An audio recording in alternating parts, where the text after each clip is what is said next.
Ainda está discutindo os valores das próximas parcelas do auxílio emergencial e de onde vai obter recurso para um novo programa. De onde sai esse recurso? De quanto seria esse pagamento? Qual a característica desta prorrogação? A pandemia não se encerrou e as condições para que você tenha uma retomada do mercado de trabalho também não estão postas. Nós não temos um plano nacional de vacinação minimamente execuível.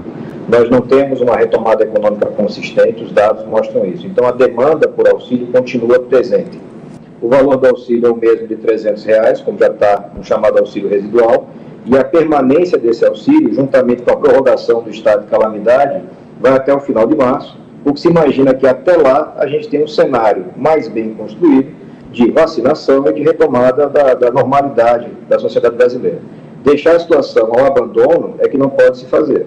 Você não tem como imaginar que milhões de brasileiros vão ser jogados abaixo da linha da pobreza, porque é isso que vai acontecer em janeiro, e você não vai ter nenhuma medida tomada. Então, a nossa iniciativa é no sentido de puxar essa discussão, mostrar a viabilidade, mostrar a necessidade disso. A gente está falando de 60 milhões de brasileiros que precisam ser atendidos e um custo estimado para os 3 meses na casa dos 50 bilhões. Não adianta você iludir o mercado e a sociedade brasileira imaginando que o Brasil vai conseguir funcionar sem auxílio e sem vacina nos próximos 3 ou 4 meses. Isso não vai acontecer. Você imagina uma massa de milhões de brasileiros que deixa de ter renda, que não tem acesso ao mercado de trabalho. Como essas pessoas vão se portar nos próximos meses? A gente tem que ter essa compreensão de realidade. Então, a gente tem que pensar muito claramente nas pessoas que mais precisam. E você tem esses milhões de brasileiros que vão ficar desassistidos. Então, na verdade, o que você vê é uma necessidade imposta, são os fatos se colocando. Não é uma vontade política, muito menos populismo. A gente tem projetos apresentados que aumentam o valor, aumentam o público, a gente não está indo nessa linha. A gente está tentando manter o mínimo necessário para que, num processo progressivo, essas pessoas possam sair do auxílio e entrar no mercado de trabalho. Hoje, a realidade que nós temos é inviável. Você não tem esse aumento no mercado de trabalho. Os resultados do trimestre apontam nesse sentido, de que você está tendo uma redução da atividade econômica, que é absolutamente natural, uma vez que nós temos um aumento do quadro da pandemia. Então, a gente tem que cuidar. Então, é muito importante que a gente consiga agora minimamente antecipar essa situação, garantir essa ponte de passagem da sociedade brasileira e depois retomar o regime da austeridade fiscal. Eu defendo a manutenção do teto, por exemplo, mas você não pode fazer as coisas esquecendo simplesmente que nós temos milhões de brasileiros que precisam da assistência do Estado. Em adiamento do recesso, o senhor acha que é possível o recesso ser adiado, inclusive para discutir esse projeto do senhor em relação ao auxílio emergencial para a extensão para o ano que vem? Acredito que é necessário, no mínimo, uma redução do recesso. Você precisa garantir que os representantes dos brasileiros estejam aptos a decidir questões de alto relevo como nós temos agora. Eu repito, nós não temos um planejamento de saída para a pandemia, plano de vacinação, não tem Renda Brasil ou qualquer tipo de auxílio que dê suporte aos brasileiros nesse período de saída. Então, eu defendo sim a redução, no mínimo a redução do recesso e, como acho que a maioria dos colegas, estou disponível para isso. Também nas pessoas que mais precisam. E você tem esses milhões de brasileiros que vão ficar desassistidos. Então, na verdade, o que você vê é uma necessidade imposta, são os fatos se colocando. Não é uma vontade política, muito menos populismo. A gente tem projetos apresentados que aumentam o valor, aumentam o público, a gente não está indo nessa linha. A gente está tentando manter o mínimo necessário para que, num processo progressivo, essas pessoas possam sair do auxílio e entrar no mercado de trabalho. Hoje, a realidade que nós temos é inviável. Você não tem esse aumento no mercado de trabalho.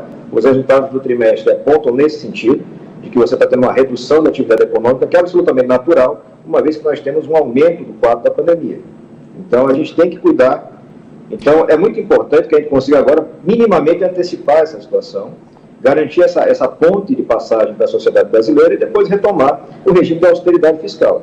Eu defendo a manutenção do teto, por exemplo, mas você não pode fazer as coisas esquecendo simplesmente que nós temos milhões de brasileiros que precisam da assistência do Estado. Em adiamento do recesso, o senhor acha que é possível o recesso ser adiado, inclusive para discutir esse projeto do senhor em relação ao auxílio emergencial para a extensão para o ano que vem? Acredito que é necessário, no mínimo, uma redução do recesso. Você precisa garantir que os representantes dos brasileiros estejam aptos a decidir questões de alto relevo como nós temos agora. Eu repito, nós não temos um planejamento de saída para a pandemia, plano de vacinação, não tem Renda Brasil ou qualquer tipo de auxílio que dê suporte aos brasileiros nesse período de saída.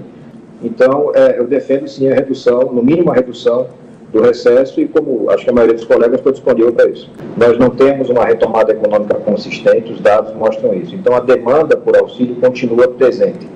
O valor do auxílio é o mesmo de R$300, como já está no chamado auxílio residual, e a permanência desse auxílio, juntamente com a prorrogação do estado de calamidade, vai até o final de março, o que se imagina que até lá a gente tem um cenário mais bem construído de vacinação e de retomada da normalidade da sociedade brasileira. Deixar a situação ao abandono é que não pode se fazer. Você não tem como imaginar que milhões de brasileiros vão ser jogados abaixo da linha da pobreza, porque é isso que vai acontecer em janeiro, e você não vai ter nenhuma medida tomada. Então, a nossa iniciativa é no sentido de puxar essa discussão, mostrar a viabilidade, mostrar a necessidade disso. A gente está falando de 60 milhões de brasileiros que precisam ser atendidos e um custo estimado para os 3 meses na casa dos 50 bilhões. Não adianta você iludir o mercado e a sociedade brasileira imaginando que o Brasil vai conseguir funcionar sem auxílio e sem vacina nos próximos 3 ou 4 meses. Isso não vai acontecer. Você imagina uma massa de milhões de brasileiros que deixa de ter renda e não tem acesso ao mercado de trabalho. Como essas pessoas vão se portar nos próximos meses? A gente tem que ter essa compreensão de realidade. Criação do auxílio emergencial. O governo propôs inicialmente R$300 mensais, mas os parlamentares dobraram o valor. Os R$600 fizeram parte da vida de milhões de brasileiros. Em janeiro do ano de 2021, a ajuda financeira desaparece, sem que nenhuma alternativa concreta tenha sido proposta pela equipe econômica do governo. O auxílio emergencial teve consequências, algumas até surpreendentes. Reduziu a desigualdade social, aumentou a popularidade do presidente, reativou o consumo e deu um certo fôlego à economia, mas trouxe de volta a inflação, sobretudo de alimentos. Isso sem falar no enorme déficit fiscal que cedo ou tarde todos teremos que pagar. Do ponto de vista fiscal, a Instituição Fiscal Independente, a IFE do Senado Federal, vai analisar os efeitos fiscais decorrentes dessa possível ou eventual medida.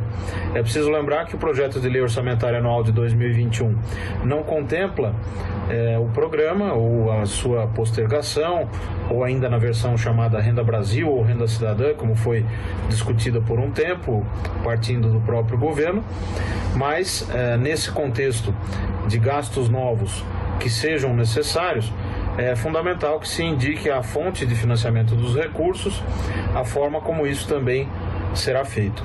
Déficit fiscal que cedo ou tarde todos teremos que pagar. Do ponto de vista fiscal, a Instituição Fiscal Independente, a IFE do Senado Federal, vai analisar os efeitos fiscais decorrentes dessa possível ou eventual medida.